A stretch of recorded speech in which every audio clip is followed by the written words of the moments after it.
Joining me now is Cindy McCain, the Executive Director of the World Food Program, the world's largest humanitarian organization. Ambassador, thank you so much. I know you've been all over the world. You've been trying so hard to help the Gaza relief, to work in Chad, where Sudan refugees, are flooding across the border. I've been there with the UN ambassador, and I've seen a little bit about how dire it is. The work you do is extraordinary. Just getting aid in by land in Gaza, though, is lengthy, it's complicated. What are your obstacles? Oh, gosh. Well, our obstacles are many. We have to be cleared at every level. The Israelis block the whether or not we're cleared, whether our drivers are cleared. We don't have the access on the roads. We need clear, unfettered access to get in at scale so we can feed the millions of people who are on the verge of famine. We don't need vetoes. We need food, and we need it now. And we need to be able to get in a manner that is not only continuous, but also something that can be at scale so that we can actually feed North and South Gaza. Ambassador McCain, talk to me about the Israeli security. And I mean, we've seen the parachute drops. We've seen the very, very slow process by ship. But it's just really a drop in the bucket of what is needed.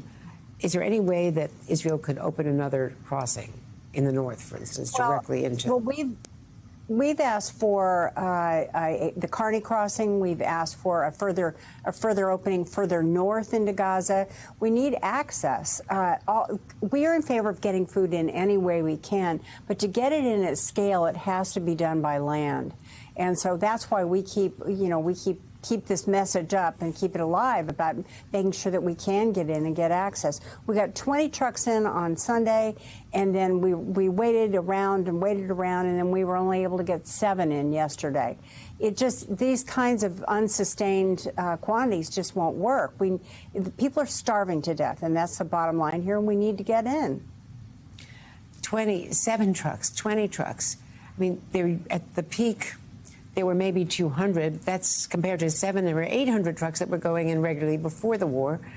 And once they get in, as I understand it, the food is warehoused because it's very difficult for mostly UNRWA or maybe some of your people as well, for other NGOs, to get it into the interior where it is needed. It's not that great a space, but the roads are gone. They've been bombed out, and it's a war zone.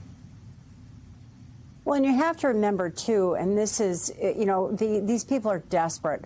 So all too often when we go in, even though we have the best intentions to get it up north and deliver it in an organized fashion, it just doesn't work that way. People are starving to death. So they do tend to get on the trucks and take the food. And I don't blame them. I'd do the same thing if it were my family I was trying to help.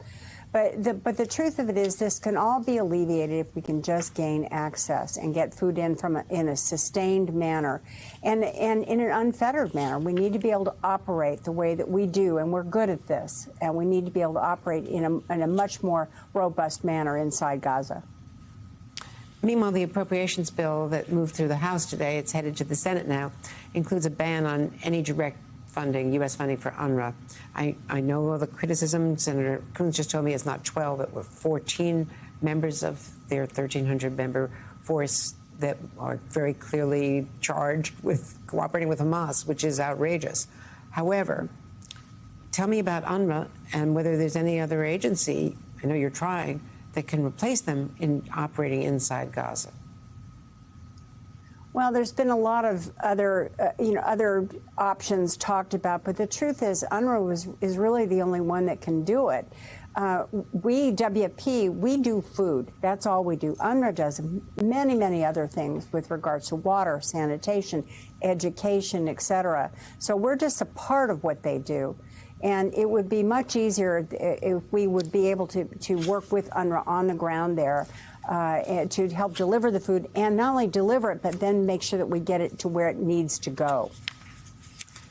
And if they do invade on the ground in Rafah, they may not be ready to do it, but Netanyahu said again today they will do that, despite the pleas from Secretary Blinken in person.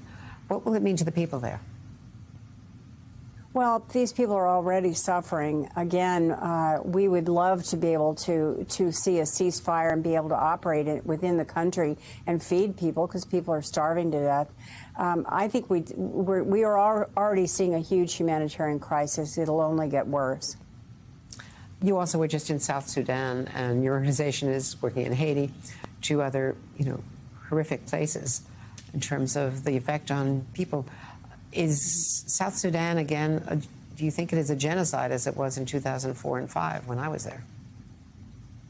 Well, what we're seeing now is what could become the world's largest humanitarian food crisis on the planet ever. As you have seen today, there's now disease that's taking over parts of Sudan and South Sudan. Again, we need access there. We'd like to be able to get in from the west through Darfur. We'd like to be able to move about Sudan in not only a timely manner, but in a safe manner, so that our people that are delivering are not injured or hurt in any way. And more importantly, we need to get in at scale. It's the same story that we have in Gaza. We need to be able to get in at scale to be able to feed. Can you get into Haiti, or is that too challenging? No, we're in Haiti. We never left. We are delivering in Haiti, and we are making sure that we're primarily feeding school children right now, and some other places as well. But we're in there. We fed 250,000 children yesterday. Cindy McCain, I just am filled with admiration for what you are doing, and you and your teams. Thank you so much.